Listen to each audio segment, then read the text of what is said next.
الحمد لله رب العالمين والصلاة والسلام على أشرف الأنبياء والمرسلين نبينا محمد وعلى آله وصحبه ومن دعا بدعوته واستنى بسنته وسار على نهجه إلى يوم الدين. أما بعد، السلام عليكم ورحمة الله وبركاته. We thank Allah wa Ta'ala for yet another opportunity to continue our Tafseer on Surah Al-Baqarah. If I'm not mistaken, yesterday we read beyond verse 45, but due to short of time, we ended our Tafseer on verse 44. Though we started a bit, verse 45, but inshallah today we'll still, repeat the verse and then most likely take the next two verses after that. That is verse 46, 47, most likely 48, inshallah. Allah permits. أعوذ بالله من الشيطان الرجيم. بسم الله الرحمن الرحيم. واستعينوا بالصبر والصلاة وإنها لكبيرة إلا على الخاشعين الذين يظنون أنهم ملاقو ربهم وأنهم إليه راجعون. يا بني إسرائيل اذكروا نعمتي التي أنعمت عليكم وأني فضلتكم على العالمين. واتقوا يوما لا تجزي نفس عن نفس شيئا ولا يقبل منها شفاعة ولا يؤخذ منها عدل ولا هم ينصرون. So alhamdulillah, after Allah Tabaraka wa Ta'ala in the verse before this said that تأمرون الناس بالبر وتنسون أنفسكم وأنتم تتلون الكتاب أفلا تعقلون, that do you enjoin on people righteousness وتنسون أنفسكم, and you forget yourselves, وأنتم تتلون الكتاب, and you recite the book, أفلا تعقلون, don't you have senses? So he now went further to say in this verse that واستعينوا بالصبر والصلاة. واستعينوا, seek help, seek support from Allah Tabaraka wa Ta'ala, بالصبر, with patience, was-salah, and prayer. Any situation one finds oneself, one of the most important things you need to be able to overcome, those situations or any of those situations, whether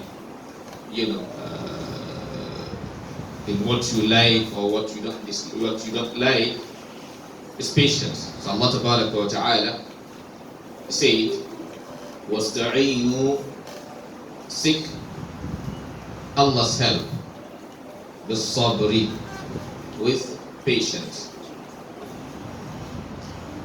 And patience, as described by scholars, it is habsul nafs, that is being able to restrain oneself. And patience are divided into three aspects. That is as-sabru ala ta'atillah, was-sabru an ma'siyatillah, was-sabru على أقدار الله المؤلمة. That is, patience is divided into three parts. One aspect is patience in doing things commanded by Allah. That is, patience in doing things commanded by Allah. As we usually remind ourselves, whatever Allah wa ta'ala commands you to do are things that doing them helps you, benefits you, protects you, make you have a good life. And in most cases, things commanded by Allah are things that we are usually not interested in doing. And being that they are things we are not interested in doing, then that means you need patience to be able to what? To do it. To be able to force yourself to do it. To be able to make yourself do it. That is why, things that helps you are things that make you have good life. And things that make you have good life are things that will give you Jannah. That's why even in another hadith, the Messenger said that Huffatil Jannah bil Makari. He said the Jannah is covered with what the heart dislikes. Huffatil Jannah bil Makari. The Jannah is covered with what the heart dislikes. And like we said from the beginning, things commanded by Allah are things that will give you good life in this world. And apart from giving you good life in this world, they give you Jannah. But as a human being, you don't usually like to do them. So now you need patience to be able to what? To overcome that situation.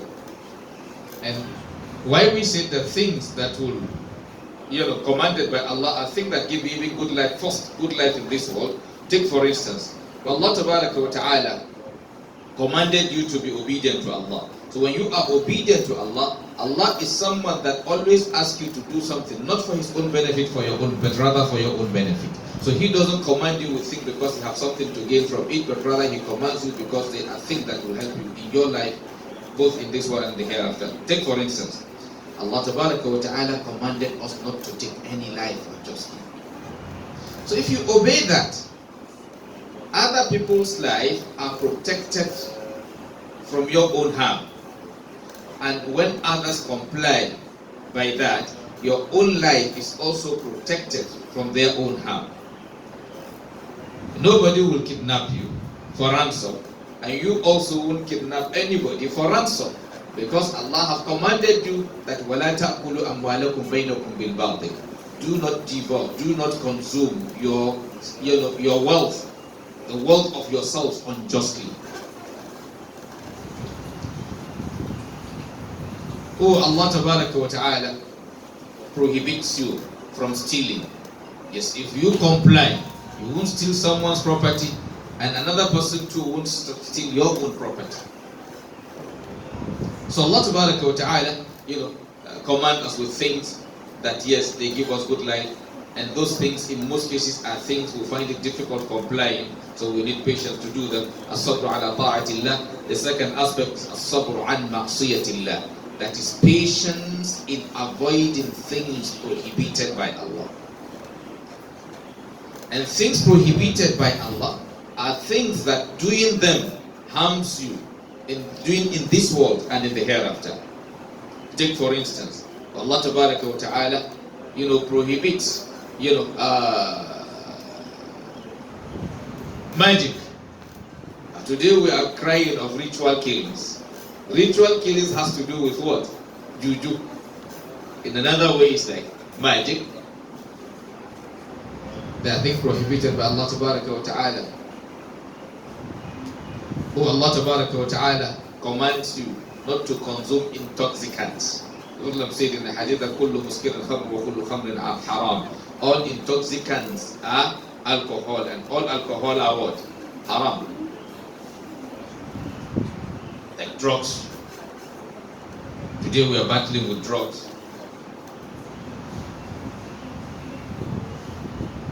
So another aspect of the patient is what? As-sabru ala aqdarillahi al-mu'lima.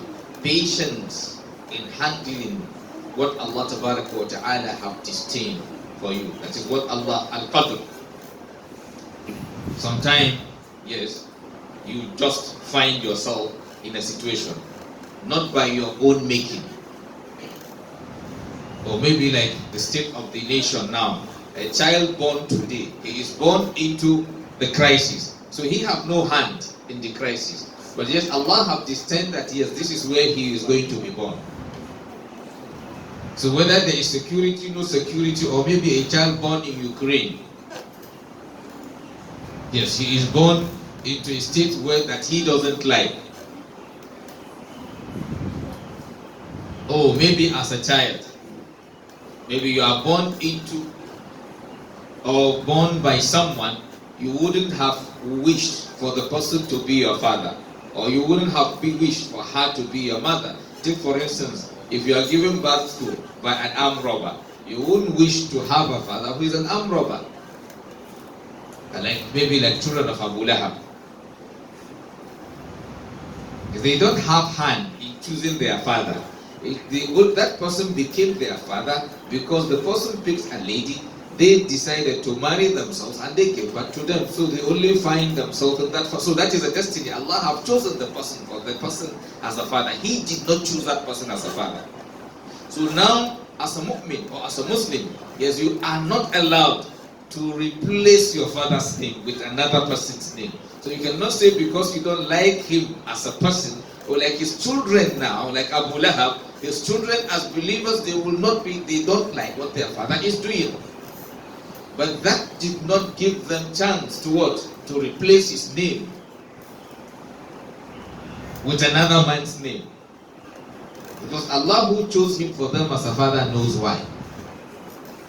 Every situation there is something you benefit from. Is they being children of Abu Lahab, their relationship with them will take them to Jannah. Just the same way that if your own father is a prophet, that will take you to Jannah. So because their father is Abu Lahab, won't put them in hell. And because your father is a prophet, sallallahu alayhi wasallam, won't put you in Jannah. Because we have prophets that their children are where? Or we have a prophet, or we have prophets even, yes, that their children are going to where? Hell. So that means anyone chosen for you by Allah, He knows why. So all you need to do is what? Live your life or relate with that person as commanded by Allah, you will get Jannah. So even if your father is shaitan, if you relate with him as a father, in that position as a shaitan, you will still get what someone who relates with his father, who is a prophet, would lead you to. You have like Prophet Adam alayhi salatu wasalam. Is one of his children will be going to where? Hell. Because he did not relate with his father the way that Allah Tabaraka wa Ta'ala commanded him. So his father being a prophet didn't guarantee him Jannah. You have the case of Prophet Nuh alayhi salatu wasalam, where Allah Tabaraka wa Ta'ala also told Prophet Nuh alayhi salatu wasalam that إِنَّهُ لَيْسَ مِنْ أَهْلِكَ إِنَّهُ عَمَلٌ غَيْرُ صَالِحٍ فَلَا تَسْأَلْنِي مَا لَيْسَ لَكَ بِهِ عِلْمٌ إِنِّي أَعِذُكَ أَن تَكُونَ مِنَ الْجَاهِلِينَ. When Prophet Nuh tried all he could to what? To save him from the flood, for him to obey Allah, to get to Jannah. And he tried all he could. Allah Tabaraka wa Ta'ala told him that just leave him alone. He's not part of your family. He did not do righteous deeds. And Allah Tabaraka wa Ta'ala said to Prophet Nuh alayhi salatu wasalam, "La tas'alni ma laysa laka bihi ilm." Do not ask me what you have no knowledge of. Or if your father is shaitan, your husband is shaitan, you can go to Jannah. If your husband is a prophet, you can still go to hell. Because it is not those people's position. One amazing thing about Allah is this. Nothing means anything. Like now, poverty doesn't put you in hell. Poverty doesn't give you Jannah. Wealth doesn't give you hell. Wealth doesn't give you Jannah. If you are poor, that won't guarantee you Jannah. If you are rich, that doesn't guarantee you Jannah. If you are poor, that doesn't guarantee you health. hell. If you are rich, that doesn't guarantee you hell. So nothing takes you anywhere. It is how you relate with everything that determines how Allah will treat you. It is your own action towards that thing. So situation you like can give you Jannah. Situation you don't like can give you Jannah. Situation you like can give you hell. Situation you don't like can give you hell. So al-qadr, patience in dealing with destiny. That's what Islam says. وَتُؤْمِنُ بِالْقَدْرِ خَيْرِهِ وَشَرِّهِ. So Allah Tabaraka wa Ta'ala commanded us to what? To seek help with patience and what? Salah. With patience and salah. Salah, as we said before, when you are in salah, you are conversing with your Lord. You are conversing with Allah. You've gotten an opportunity that, yes, it's difficult for anyone to have. It's just like maybe someone having an opportunity of meeting the president one-on-one, and they can sit and talk freely. Oh, and he's ready to listen to him. Oh, he's ready to answer what you are asking him. He's going to give you listening ear. How happy you will feel. So what more of Allah Tabaraka wa Ta'ala, who is the owner of all things, who never fails in his promise. When you are in salah, the Prophet says in the hadith that al-musalli yunaji rabbah. One praying is what? Having like a kind of conversation, one-on-one conversation with his Lord. So in salah, one do have relief if one is a mu'min. That's what whenever he is disturbed at any point, then he will, stop whatever he's doing and he go and observe salah. There was a time the information of loss of one of his family members came to him, the son of one of his uncles. Then when he was given the information, then he was on his camel, then he stopped, came down from the camel and started nafila. Sometime he will tell Bilal, when he is disturbed, he will say, Arihna biha ya Bilal. Bilal, give us peace of mind, give us tranquility with what? With salah. They said in a hadith that ju'ila qurrata ayni fi salah. My, peace of mind, Allah Tabaraka wa Ta'ala put it in salah. Ju'ila qurrata ayni fi salah. So Allah said, "Wasta'inu bis-sabr was-salah." Seek help with patience and prayer. And He said, وَإِنَّهَا لَكَبِيرَةٌ. But certainly it is heavy, it is difficult. إِلَّا عَلَى الْخَاشِعِينَ. Except for those who are conscious of Allah Tabaraka wa Ta'ala, who fear Allah Tabaraka wa Ta'ala. Then He now went further to give us some of the qualities, some of the features, or some of the characteristics of those who fear Allah Tabaraka wa Ta'ala. Then He said, الَّذِينَ يَظُنُّونَ.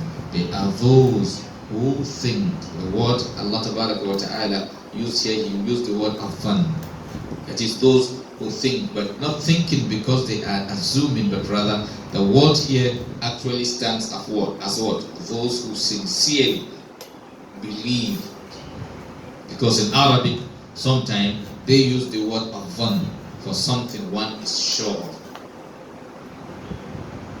Like the saying of Allah Tabaraka wa Ta'ala in a verse of the Quran to some people when their book of record is given to them.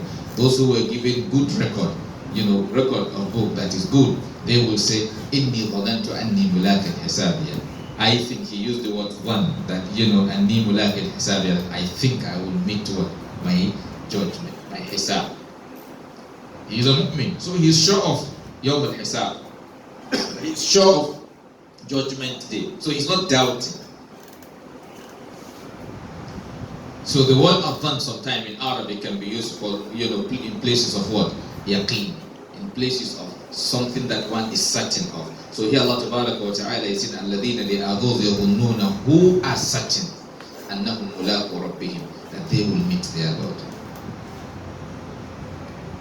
وَأَنَّهُمْ إِلَيْهِ رَاجِعُونَ, and unto him is their return. And definitely, anyone who is certain of meeting Allah, definitely his life in this world will be different. His life will be full of what? Tranquility, because he's someone who does things being conscious of Allah Ta'ala. He's someone who does things remembering that Allah Ta'ala is going to, keep him to answer question on everything he did in this life. And the more conscious of that people are, the more upright they will be. And the more upright they will be, they are, and the more comfortable their life in this world will be.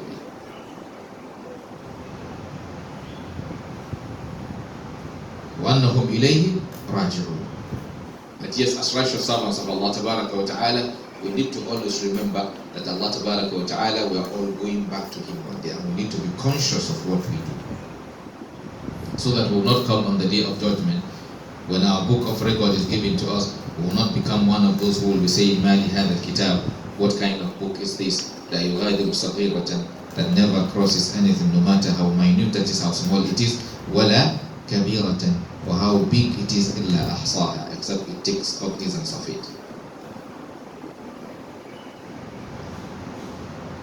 Then who are those ones who believe they are going to see their Lord and they are going back to Him? Then Allah now went further to say, وَأَنَّهُمْ إِلَيْهِ رَاجِعُونَ. Then Allah then went further to now remind Banu Israel, that is children of Israel, of some of the things He have done for them. He said, Ya Bani Israel, O you children of Israel, اذكروا نعمتي التي أنعمت عليكم, and remember my bounties, my favors which I have bestowed upon you.